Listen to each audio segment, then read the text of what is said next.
Hello everybody, and welcome back to Trimaga 2024. Make sure you guys like this video down below and subscribe to the channel if you are new. So it is basically foolproof for Republicans because they have so many pickup opportunities in states that Donald Trump is anticipated to win or at least compete, and that is Ohio, Montana, Wisconsin, West Virginia, Michigan, Pennsylvania, Nevada, and Arizona. All the states are going to be close at the presidential level, which means that if Republicans do well down ballot, there is a chance they could have a massive Senate majority. And it's very possible that Senate majority could uh, increase. Oh, that's good. I'm sorry, guys. That's trying. The wind is like trying to push off my devices. Yeah. There you go. Sorry. I'm sorry.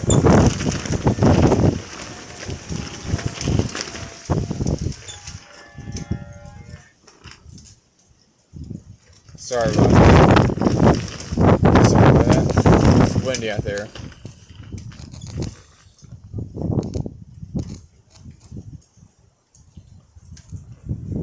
I'm just gonna hold it to this. Increase to states that are not exactly states that are going to be going Republican at the presidential level, and one state that Republican leadership and now targeting is the state of Maryland,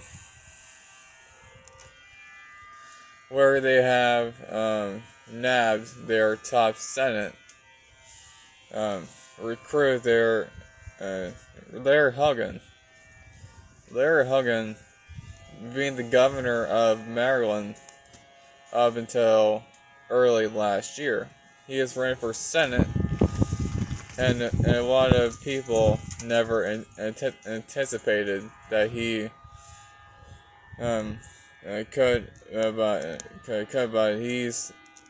but he's too not, but he's in the ring. He's not exactly somebody who I I deem to be all that conservative, but for Maryland,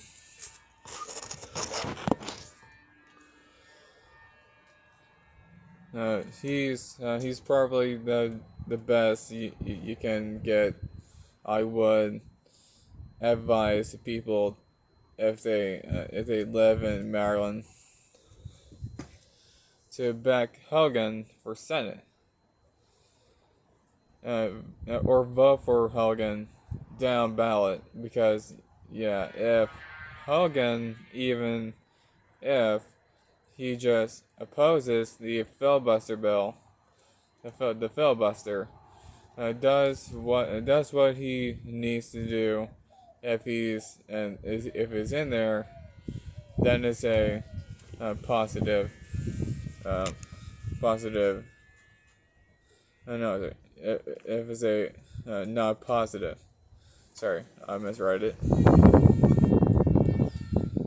So he's not somebody who does this whole media ordeal that goes around. You know what, he just trashes Trump 24/7. He's not as bad as Liz Cheney. Even though his voting record probably going to be weaker, or he's a rhino. Make no mistake about it. But Maryland is not a state that would ever elect any Republican, and it is a state that is filled with a lot of far-right Democrats. And the state and that we know, which really brings the question: can Larry Hogan even win, even though he's running? Is this a race? Republicans should focus on money, on spending energy, on, because a lot of people wondering, well, he won the governor's race twice, and so he can win at the Senate level. You're going to find out. So I want to talk this whole thing about my big decision about my online business. So I struggling on finding a business partner. So if I can get your guys' help, that I would have you guys' help. So I'm going to say, horsefly there. I don't want to bother me. So even try my family member, like my cousin, or should I try my campus if I could find somebody that can help me out. So I gotta do is put up a poll for you guys, post a poll for you. That way I can make sure that I get you guys' help. And also, if it works out for me, then hey, so I gotta do it on my main channel, and also this channel here. If I could, I can do everything I can to protect President Trump from being being criminally indicted or just being sued. So alright, we're back to this. So we are back at this very interesting. Larry Hogan is running for Senate. A lot of people didn't think he would. He's running on a message of I'm going to oppose the status quo of both parties, but he's not running in like an anti-establishment Tyrian way of doing so. But the real question is can he win, because this is something that needs to be asked, because a lot of people will start pouring their time and money and resources in the race automatically, just because they said, well, Larry Hogan was the governor. He won elections in Maryland. Therefore, maybe he can't win the Senate seat, and it's so much more complicated than that. Winning Senate elections in states that have like opposite party lean in presidential years, especially because midterm years like 2014 or 2010 in Illinois, Illinois, Republicans were able to catch Democrats off guard. You had a senator that was leaving. There was a whole scandal involving the governor, etc. Mark Kirk was able to run and in a lower turnout midterm than even midterms today. He was able to go out there and pick off the Senate seat, but we see in the past popular Republican governors in blue states and vice versa. By the way, running for Senate, and they don't do so well. And you look at 1996, Bill Weld, who many people might remember being Gary Johnson's running mate, the Libertarian Party back in 2016. They may remember him trying to primary challenge Trump and get like 1% of the vote. And then he dropped out after New Hampshire, where I think he did a little bit better because it's more of an open primary. But still, Bill Weld, was curated in a lab to be the best possible Republican candidate. Oh shit. No.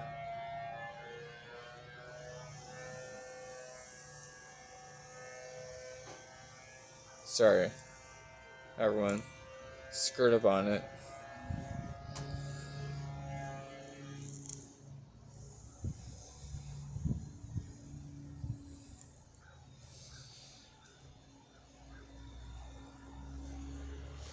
Let's continue. There we go. Republican candidate for Massachusetts, and even then, back in the day, where we were less polarized, where these seats were more likely to flip. Bill Weld fell short by 7 points. So while his margin was, narrow for a Republican in the state, that he still lost to John Kerry by 7 to 8 points. And even when he see Republicans in a state like this pick off a federal election like in 2010. Sorry, man. Scott Brown, it was a low turnout, a special election. It was not even midterm. Scott Brown won in the state of Massachusetts. And Scott Brown, I believe he did endorse Donald Trump in 2016. He was not exactly this rhino pushover. At the total, he had to be liberal on some issues when he was running uh, of course. We know that, but still, his voting record, especially on something like immigration, when he was in the Senate, was actually pretty good. And he's a lot better than Larry Hogan would be if Hogan was to get in the Senate. But still, 2012 rolls around. Elizabeth Warren. We know that she's not really all that strong of a candidate. She underperformed vastly in 2018, but in 2012, even then she pulled off a 7-point win over an incumbent. And now it is true that in the 96 election, John Kerry was an incumbent. But still, you know, you could point to a lot of different examples of people running for Senate in a state that usually is safe in the other direction. And they don't exactly do all that well, and it takes something massive for that to really happen. I mean, we see this all the time. We like technically, you might say some of those Great Plains states back in the day, in 2012, but even then, North Dakota, Montana, high percentage of third-party voters in those states were not nearly as red as Maryland. States were, no, Maryland is blue. At least they weren't at the time. Now, in the era of Trump, they've gotten a lot redder. And that is true, but still, you're looking at this. This is not really going to be, in my opinion, all that of a winnable race, and it may appear to be competitive on the surface because Hogan is well liked. That is true, and if he's the nominee, I think it might have positive down ballot effects for Republicans.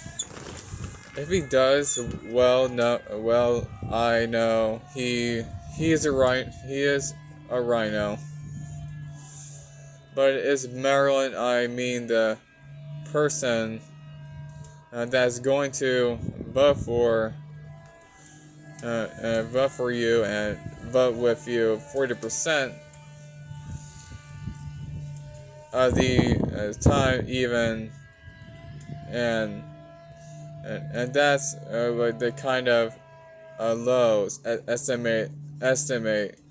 But if you have a Republican in the state that is D plus 30, that votes with Republicans 40% of the time, doesn't do the whole media circus tour, yelling about how Trump is evil every 5 seconds, then yeah, it's worth having them in that position, kind of like Susan Collins and Maine. I'm not going to waste my time. I'm not going to waste all my time and resources trying to primary out Susan Collins in a Biden +9 state.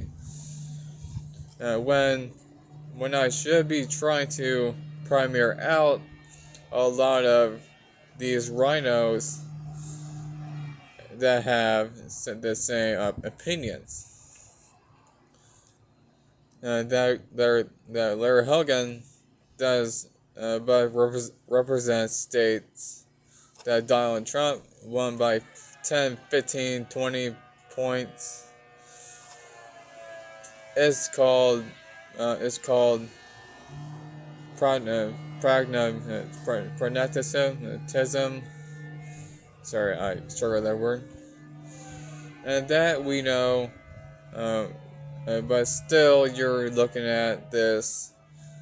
It is true. Democrats are probably going to put up a weak candidate. This is an open seat. David Trone, he's not usually regarded to be all that strong, but still, is he really that vulnerable? We saw one poll, I believe, what it was a tone, an internal, in the general election, that showed Larry Hogan, actually his opponent, also had Trone beating Hogan by 15. 15 now.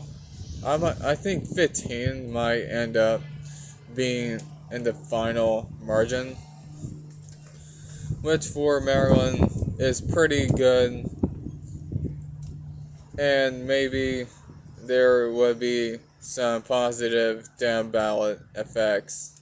Maybe Republicans could get an extra congressional seat out of the whole ordeal, as well as and get a solid representative in a blue leading swing state, swing district, because the down ballot effects might carry over a little bit, but still, it'll be interesting to see. I'm not one of those people.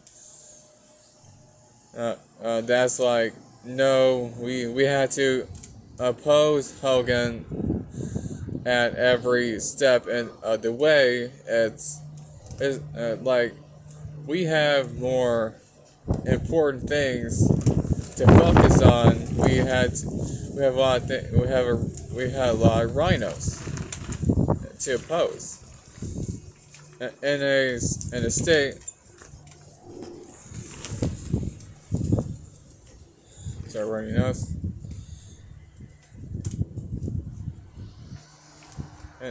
In a state like Utah, plenty of other Senate primaries you could possibly primary out. Pete Ricketts in Nebraska, and replace him with an actual authentic conservative candidate. The state party is attempting to do that right now, but either way, I don't care that much. I will be very upset if all those neocons and on the Senate start pouring money and throwing money at Larry Hogan instead of other people that are actually solid and swing areas that you know obviously need the money a lot more. This should not be a high priority race. Hogan should not be getting money from the NRSC, but he's not. But if he's on the ballot, I'm not going to complain about it. If he wins, fine, great. He probably means Republicans are having a very good night, and he's not going to be on all that consequential. The majority is not going to dictated by Larry Hogan himself, but still, it is a stretch to say if he wins. I probably give it a 10, maybe 15% chance of happening right now. Obviously, things can change, but still, it's unlikely to flip it. Might allow positive down ballot effects if he's the nominee. It also may allow for Democrats to pour more money in this race that they need to freeze up funding for Republicans, at least to have an advantage. And oh shit, falling off. Advantage in places like Montana, Ohio, Arizona, Nevada, Michigan, etc. But still, he's not going to win. And if he's on the ballot, it's probably good. It's probably good. Will lose, and we'll never have to hear from him again. And that's pretty much and that's pretty much my take on this. So make sure you like this video, comment down below. Thanks for watching. So like, subscribe, comment. See you next video. Don't forget to make YouTube great again. Love you. Have a great day. See you next one. Thanks for watching. Make YouTube great again.